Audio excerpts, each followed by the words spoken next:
দুনিয়াতে যার মা এখনো বেঁচে আছে তার কাছে একটা আল্লাহর কুদরতি পাওয়ার আছে। তার একটা কুদরতি পাওয়ার আছে, কারণ মার দোয়া আপনাকে 1 সেকেন্ডের ভিতরে ওই মক্কা মদিনার একজন ইমাম সাহেব বানায় ফেলতে পারে আল্লাহ। আবার আপনাকে গরিবের থেকে অনেক কোটিপতিও বানাতে পারে আল্লাহ ইচ্ছা করলে আপনার মার দোয়ার থেকে। তাই বলে মার মনে কেউ কষ্ট দিয়েন না।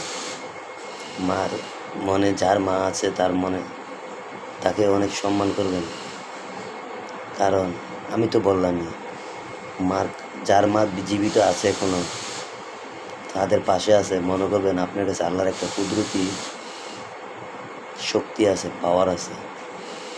আমার মা এখনো আমার কাছে বেঁচে আছে। আমি মনে করি পৃথিবীর থেকে অনেক শক্তি আমার মাথার উপরে আছে।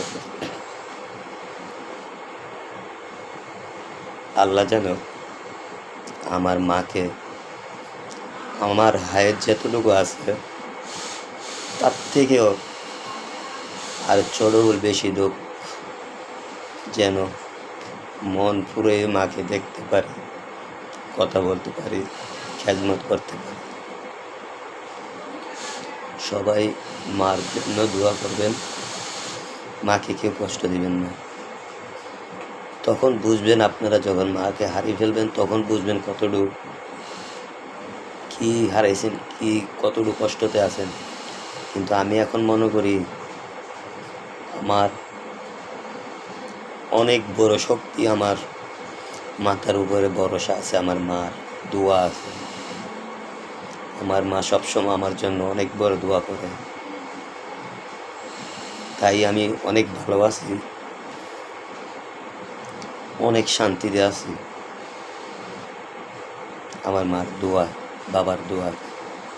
আমার মাও আছে আল্লাহর রহমতে বেঁচে, আমার বাবাও আছে। তাই আমার কাছে বাবার ছায়া আছে, অনেক বড় বট গাছের মতন একটা ছায়া আছে আমার মাথার উপরে। তাদের মুখটা যদি আমি বাসায় গিয়ে দেখি অনেক বেশি শান্তি পাই, অনেক খুশি লাগে, অনেক আনন্দ লাগে তাদের দুজনের মুখটা যদি দেখি আমি। কিন্তু